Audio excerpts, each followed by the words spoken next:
Salawat dan salam semoga tercurahkan kepada uswah kita, teladan kita, Nabi Agung Nabi Muhammad Sallallahu Alaihi Wasallam beserta keluarga, sahabat, pengikutnya yang setia sampai akhir zaman Islam.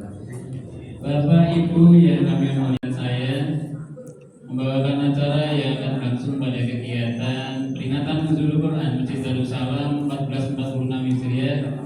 Yang pertama pembukaan, acara yang kedua sambutan dari Ketua Takmir, dan acara yang ketiga adalah acara inti hikmah nuzul. Alhamdulillah sudah hadir sebelum tadi sholat isya dan bersama-sama dengan kita melaksanakan sholat isya dan tarawih di masjid ini.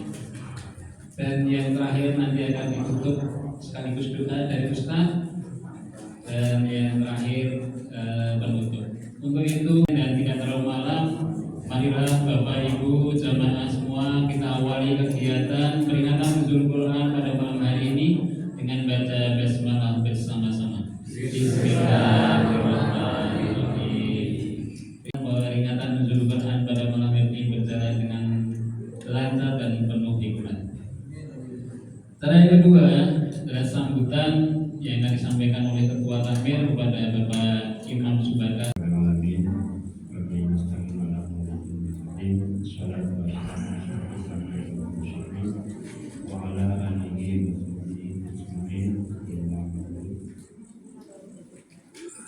Yang terhormati Ustaz Alfa Santoso, yang saya hormati Bapak Ketua RW, Bapak Bambang Irawan, iman, nikmat Islam, nikmat sempat, nikmat sehat, sehingga pada malam hari ini kita bisa mengadakan tempat yang penuh barokah ini di Masjid Darussalam ini dalam rangka kita memperingati Alhamdulillah. Salawat serta salam jangan lupa kita sampaikan kepada uswatun kita Nabi besar Muhammad Sallallahu Alaihi Wasallam yang kita sampaikan sahabatnya. Mudah-mudahan kita menjadi umat yang mendapatkan sahabatnya. Bapak dan Ibu yang saya hormati, pada kesempatan yang begini yang telah berkenan meluangkan waktu untuk mengisi kegiatan di malam hari ini di tengah kesibukan yang selanjutnya juga kami ucapkan terima kasih kepada semua pihak peringatan Nuzulul Quran ini, baik dari pengurus takmir maupun kaum muslimin dan muslimat di Perumahan Gunung Somo. Mudah-mudahan di tengah di malam hari ke-16 ini, di tengah ada Perumahan Gunung Somo ini, dari pagi itu sudah banyak kegiatan. Pagi tadi kita adakan kegiatan siraman rohani kuliah subuh sampai waktu suruk. Siang pagi lagi ditambah ibu-ibu Raudatul Ma'ad tadi jam 11. Malamnya kita masih diberi kesempatan oleh Allah Subhanahu Wa Taala untuk bisa hadir di tengah-tengah pada malam ini untuk memperingati Nuzulul Quran. Mudah-mudahan Bapak dan Ibu tetap semangat untuk mengikuti kegiatan pada malam hari ini, dan mudah-mudahan kita amal ibadah kita ditingkatkan lagi, kita diberikan semangat lagi untuk memakmurkan Masjid Darussalam ini. Sekali lagi kami ucapkan terima kasih semuanya yang tidak bisa kami sebut satu persatu. Kemudian untuk anak-anak juga mohon bisa mengikuti dengan tenang sampai akhir. Demikian yang bisa disampaikan, kurang lebihnya mohon maaf. Wassalamualaikum warahmatullahi wabarakatuh.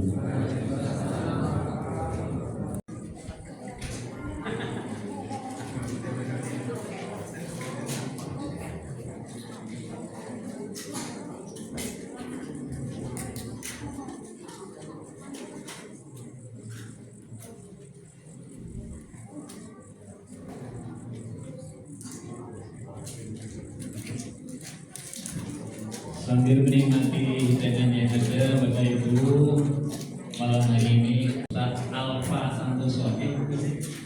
Beliau ini tidak jauh dari pembimbingan kita, dari rumah kita. Beliau tinggal di Salamban kita, termasuk Ustaz muda di Kota Magelang, dan sudah beberapa kali kembali dihadirkan di Masjid Darussalam ini dalam rangka memberikan tausiah ceramah rohani kepada jamaah Masjid Darussalam. Dan Ustaz ini asli Magelang, Ustaz.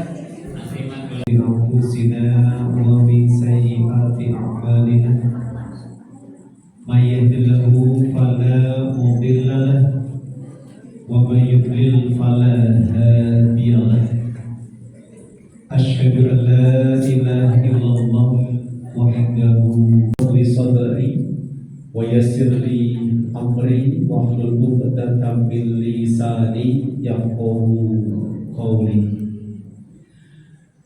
Yang kami hormati para alim ulama, sesepuh bini sepuh kasepuhan, Bapak Ibu, jamaah sholat tarawih, dua nikmat yang luar biasa. Kalau satu diambil sudah tidak bisa ke sini. Over waras. Kadang over awalnya orang patek waras, orang makan gaji. Kita doakan semoga segera diberikan kesembuhan oleh Allah Subhanahu wa Ta'ala. Dan nikmat yang sekian banyaknya itu yang paling utama adalah Allah masih berikan kita nikmat iman dan nikmat Islam. Itu yang tidak lupa salawat dan salam semoga senantiasa tercurah kepada junjungan sekaligus uswatun hasanah kita Rasulullah Muhammad sallallahu alaihi wasallam, yang kita nantikan doa syafaat masuk ke dalam golongan umat yang selamat. Selamatnya tidak hanya di dunia tetapi selamatnya hingga akhirat kelak. Amin ya rabbal alamin. Malam 17 sehingga diadakan peringatan nuzulul Quran. Bapak Ibu rawuh wonten mriki menika niatipun sami injih menika untuk beribadah kepada Allah melalui sekarang rawuhi majelis taklim. Ada 4 keutamaan rawuhi majelis taklim. Yang pertama, untuk jamaah yang senang ketika berada di masjid atau ketenangan. Saya yakin yang rawuh di tempat ini, yang lenggah di posisi manapun, insya Allah Allah berikan ketenangan. Mungkin tadi saya taklim hatinya menjadi tenang. Kok bisa tenang? Kenapa? Karena niatnya satu, tolabul ilmu, menambah wawasan keislaman agar iman dan takwa kita meningkat. Saya yakin tidak ada antara jamaah yang rawuh kembali baru gitu. Pamer sarung cap. Nah, kecil. Tapi kecil kalau kita wajib boleh sekarang cap kecil. Tidak ada. Niatnya murni untuk ibadah thalabul ilmu yang hadir. Maksudnya adalah ketika tadi Bapak Ibu rawuh bertemu dengan antar jamaah, yang dilakukan biasanya adalah berjabat tangan, saling mengucapkan salam yang berupa doa. Itu akan diberikan di antara kita. Sehingga tidak mungkin Bapak Ibu rawuh di taklim pulang ke untuk tawuran, tidak ada. Kenapa? Yang ada adalah kasih sayang. Inilah majelis yang luar biasa. Kita direngkuh dengan sayap-sayap malaikat. Sehingga yang rawuh wonten taklim menika hatinya lurus niat ibadah, tidak ada niat di luar ibadah. Sehingga kita terhindar dari niat-niat yang tidak baik. Sehingga belum beruntung berarti. Belum beruntung. Tapi dinikmati. Bahkan banyak macamnya jamaah yang ketika hadir tempatnya sudah nyaman, dapat posisi yang enak, kadang merem, itu betul sari. Yang tertutup matanya tapi telinganya terbuka dengan lebar. Ketika tertutup mata kok teko-teko mampet niku hilang. Menika hilang. Talabul ilmu. Yang keempat, keutamaan rawuh taklim adalah Allah akan menyebut nama-nama kita di hadapan makhluk mulia yang ada di langit. Siapa? Para malaikat.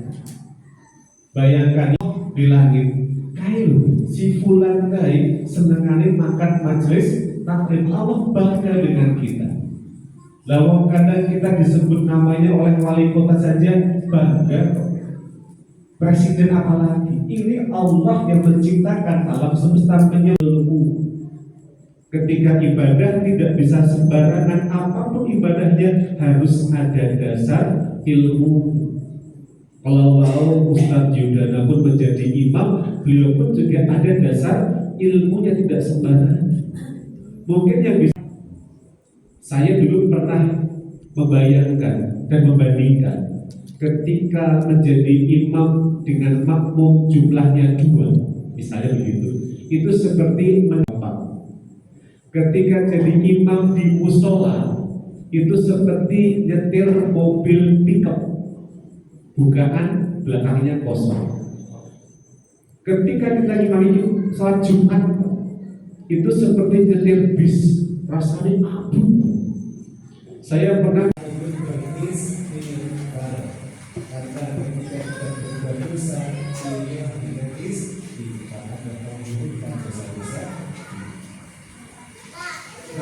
puasakan diri itu tujuannya apa? Untuk introspeksi, bukan untuk melangkahi. Agar kedepannya puasanya kita perbaiki secara kualitas, sholatnya kita perbaiki secara kualitas dan kuantitas, sedekahnya ditingkatkan, tilawah Qur'annya ditambah, agar finishnya menjadi juara. Puncak yang dapat terjadikan orang yang di dalam kita bisa lihat jamaah ini masih penuh. Sok depan, sok belakang masih yang ada namanya sepuh, yang itu pun bukan jalan. Kenapa? Itu kedua Ramadan sudah banyak undangan buka puasa bersama, sehingga yang ramai ada tempat-tempat mereka mampu menikmati suasana. Mereka lupa ini adalah malam ke-17, maksimalkan ibadah. Nah, jangan sampai sisa Ramadan ini berlalu.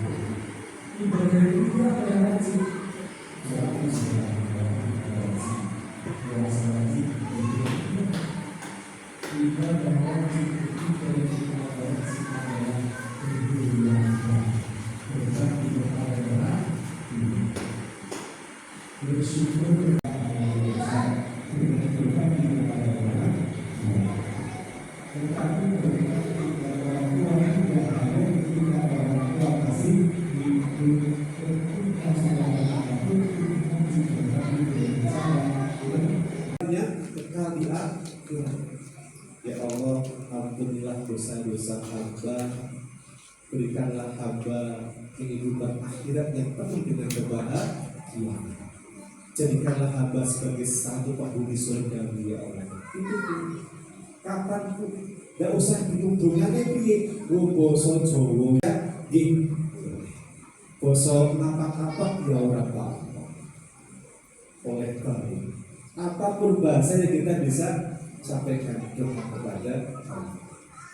Jangan sampai berpuasa waktunya lewat apa-apa. Yang ketiga adalah muhasabah hati. Ini penting dari kita ini.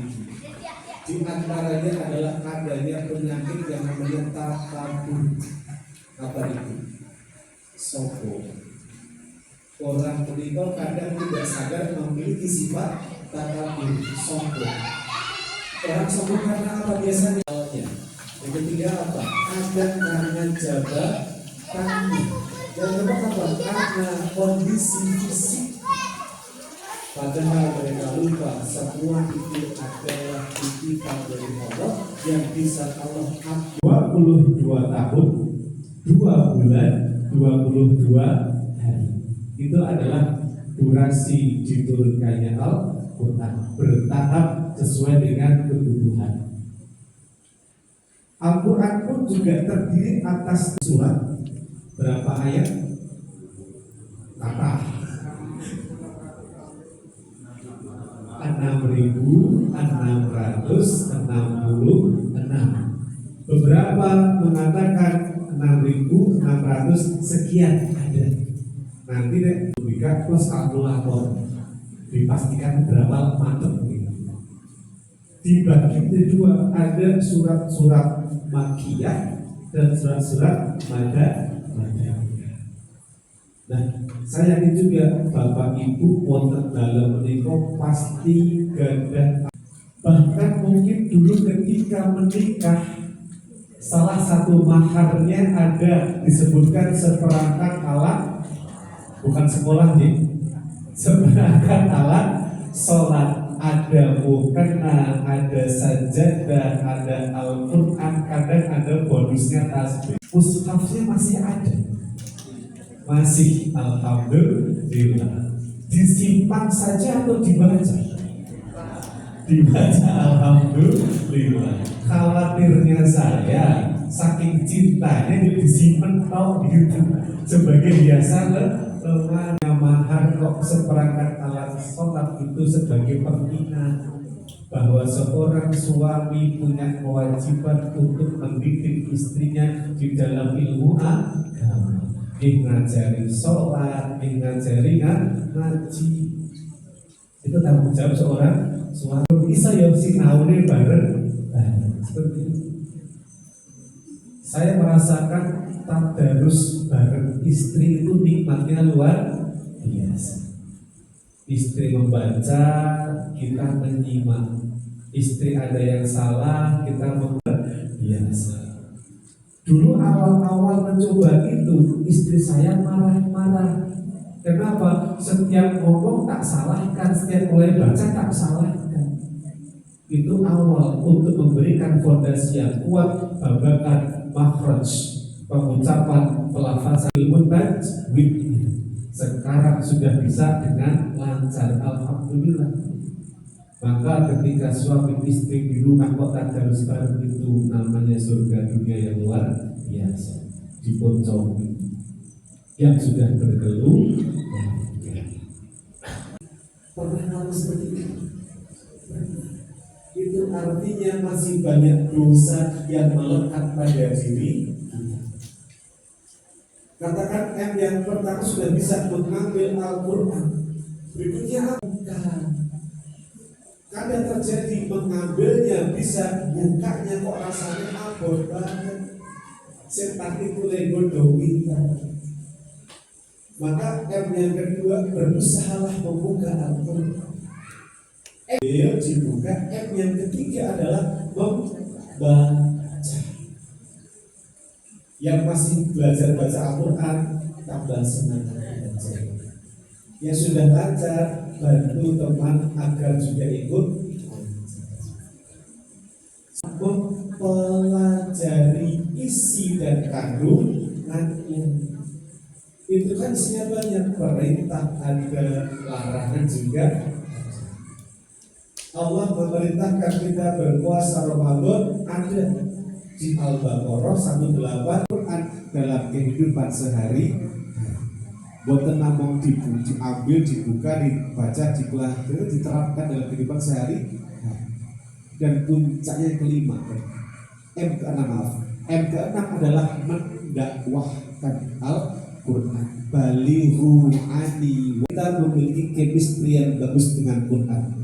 Mengambil, membuka, membaca, mempelajari, mengamalkan, dan mendakwahkan. Itu kita coba pelan-pelan berproses agar ke-6 yang dapat kita laksanakan. Itu harganya kira-kira berapa? 100 ribuan lebih. Ada. Murah atau mahal? Murah. Menawi ada Quran kok harganya 350.000, itu orang mengatakan murah atau mahal? Mahal. Quran harganya 1,5 juta, ada. Larang banget itu. Saya tanya, HP itu harganya berapa? Gitu Pak. HP 2 yuto, Quran telungan besek ketemu direki larang. Padahal sing nyelametke awake dhewe sok adalah Al-Quran. Kadang HP akan menjerumuskan kita jauh dari Allah. Fungsi yang pertama, Al-Quran berfungsi sebagai petunjuk. Sebagai apa? Sebagai petunjuk. Allah berfirman dalam Al-Quran, "Kal kitabul la raiba fihi hudal lil muttaqin." Kitab Al-Quran ini tidak ada keraguan padanya dan petunjuk bagi mereka yang bertakwa. Sebagai petunjuk hidup. Jadi ketika Bapak Ibu memiliki barang elektronik yang baru, apapun itu, agar barangnya awet, ikutilah buku pendidikan. Jawaban iki wong apik, aku sok diwaca, aja ngrokok suwi. Maka dekatkan aku tidak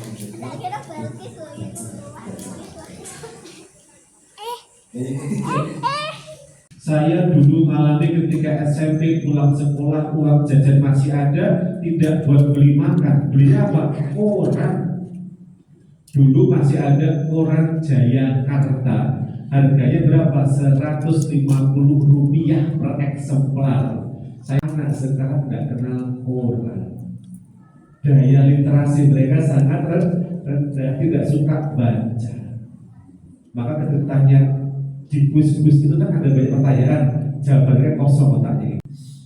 Jangan sampai anak kita memiliki literasi Quran yang rendah.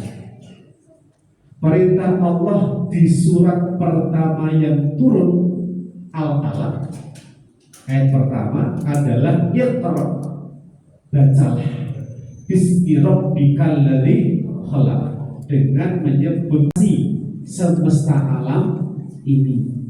Jadi yang dibaca tidak hanya ayat-ayat yang tercetak, tapi juga yang tercipta. Karena seluruh isi bumi ini adalah ayat-ayat Allah. Ini yang penting. Jadi membaca itu dengan tujuan untuk sesuatu yang bermanfaat bagi kehidupan manusia. Sehingga dihubungkan dengan fungsi yang nomor 4. Apa itu? Al-Quran berfungsi sebagai sumber ilmu pengetahuan dan teknologi. Klik dari masalah ekonomi wonten, masalah politik ada, masalah kesehatan ada, masalah biologi wonten, astronomi ada. Oh, klik di sini. Dalam surat Ar-Rahman ayat 33, Allah memberikan tantangan kepada kita. Wahai golongan jin dan manusia, jika kamu sanggup menembus atau melintasi penjuru langit dan bumi, maka bisultan. Itu adalah tantangan dari Allah. Terbukti apa? Dengan mempelajari tantangan ini, terciptalah yang namanya teknologi. Ada pesawat luar angkasa yang membuat orang mampu mendarat di nama orang yang mendarat di bulan pertama. Neil Armstrong salah. Orang yang pertama mendarat di bulan adalah Faklan. Istrinya Bulan. Jadi namanya adalah Neil Armstrong. Neil Armstrong mendarat di bulan dengan selamat. Bahkan bisa orang jawab nih. Dager, ben boten ngantor. Jadi karena teknologi itulah manusia mampu menembus langit, tantangan Allah terjawab dengan teknologi.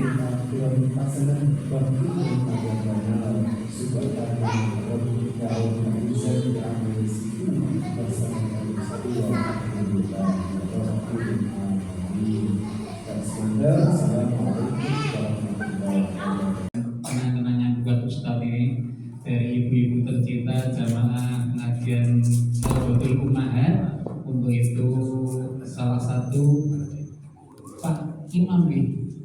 Oh, udah nih. Oh, ini di aturan buat kita semua Ustaz. Alhamdulillah. Bapak Ibu yang kita hormati, sudah ada kegiatan pada malam hari ini. Mari kita akhiri, kita sudahi dengan baca doa kafaratul bersama-sama. Bismillahirrahmanirrahim.